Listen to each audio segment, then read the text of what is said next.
आइए आज हम चर्चा करते हैं हिंदी व्याकरण के टॉपिक संज्ञा पर। आइए देखते हैं संज्ञा की परिभाषा।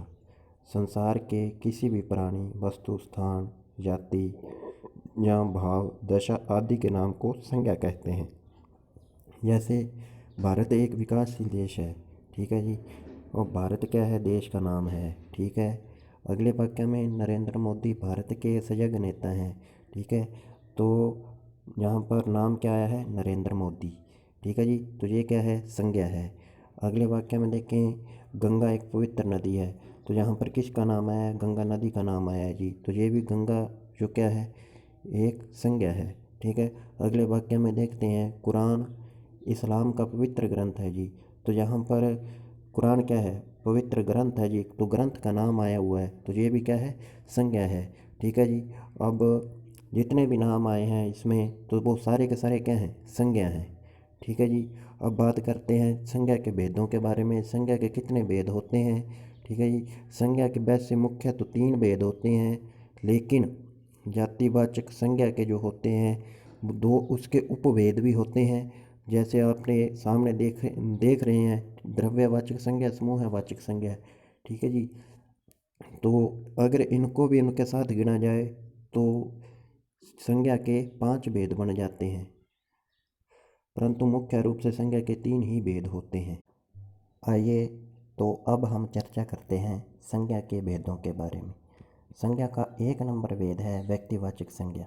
व्यक्तिवाचक संज्ञा किसे कहते हैं, जिन शब्दों से किसी विशेष व्यक्ति, विशेष प्राणी, विशेष स्थान या किसी विशेष वस्तु का बोध हो, उन्हें व्यक्तिवाचक संज्ञा कहते हैं। जैसे यहाँ पर विशेष व्यक्ति का नाम क्या दे रखा है, रमेश, और विशेष स्थान का नाम क्या है, आगरा। विशेष वस्तु, क्योंकि पुस्तक जो होती है वस्तु की श्रेणी में आ जाती है, ठीक है। तो बाइबल क्या है, किताब का नाम है, ठीक है।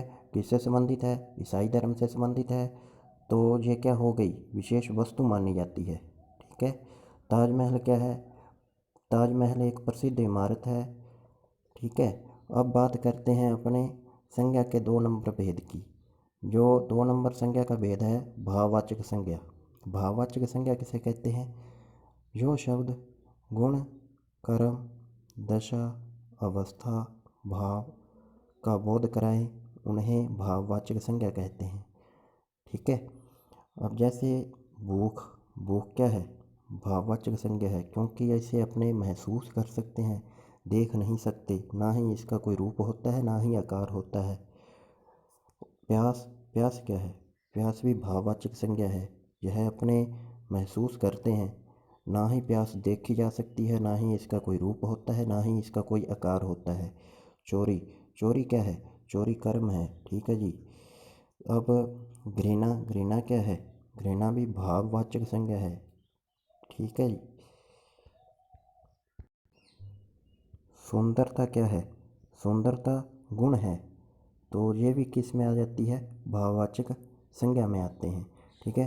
भाववाचक संज्ञा में क्या होता है, भाववाचक संज्ञा का संबंध हमारे भावों से होता है।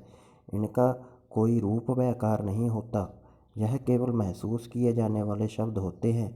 जैसे नीचे 2 लाइनें भी दे रखी हैं, बुराई से बचो, इसमें भी कौन सी संज्ञा है, भाववाचक संज्ञा है, क्योंकि ये भी अपने मन के अंदर उत्पन्न होने वाले भाव हैं, ये अपने मन के अंदर आने वाले विचार हैं, ठीक है। घर से विद्यालय की दूरी अधिक नहीं है, ये भी क्या है, मन के विचार हैं, मन के अंदर उत्पन्न होने वाले भाव हैं। अब बात करते हैं अपने संज्ञा के 3 नंबर भेद की। संज्ञा का 3 नंबर भेद कौन सा है, जातिवाचक संज्ञा। जातिवाचक संज्ञा किसे कहते हैं, जो शब्द एक ही जाति के विभिन्न व्यक्तियों, प्राणियों, स्थानों एवं वस्तुओं का बोध कराती है, उन्हें जातिवाचक संज्ञाएं कहते हैं। जैसे कुत्ता, हाथी, मनुष्य, पहाड़, ये सारे के सारे किसका बोध कराते हैं, एक ही जाति का बोध कराते हैं। जैसे नीचे 2 लाइनें भी लिखी हुई हैं, यह शब्द एक ही जाति के प्राणी, वस्तुओं एवं स्थानों का बोध करा रहे हैं, ठीक है। अब अपने बात करते हैं जातिवाचक संज्ञा के जो 2 उपभेद हैं। और उसमें से पहला जो भेद कौन सा है, द्रव्यवाचक संज्ञा। द्रव्यवाचक संज्ञाएं किसे कहते हैं, जिन संज्ञा शब्दों से किसी पदार्थ या धातु का बोध हो उन्हें द्रव्यवाचक संज्ञा कहते हैं। जैसे दूध, घी, गेहूँ, सोना, चांदी, पानी आदि द्रव्यवाचक संज्ञाएं हैं। 2 नंबर, समूहवाचक संज्ञा। समूहवाचक संज्ञा किसे कहते हैं, जो शब्द किसी समूह या समुदाय का बोध कराते हैं उन्हें समूहवाचक संज्ञा कहते हैं। यानी कहने का मतलब कि समूह है, जैसे देखें नीचे कुछ शब्द दे रखे हैं, भीड़। भीड़ यानी कुछ लोगों का समूह है, ठीक है। मेला, मेले में क्या होती है, भीड़ होती है, लोग इकट्ठे होते हैं, वो भी समूह होता है, ठीक है। कक्षा, कक्षा किनसे मिलकर बनती है, बच्चों से, वहाँ पर भी बच्चों का समूह होता है। समिति में भी समूह होता है, झुंड में भी समूह होते हैं, आदि सभी में क्या है, समूहवाचक संज्ञा है।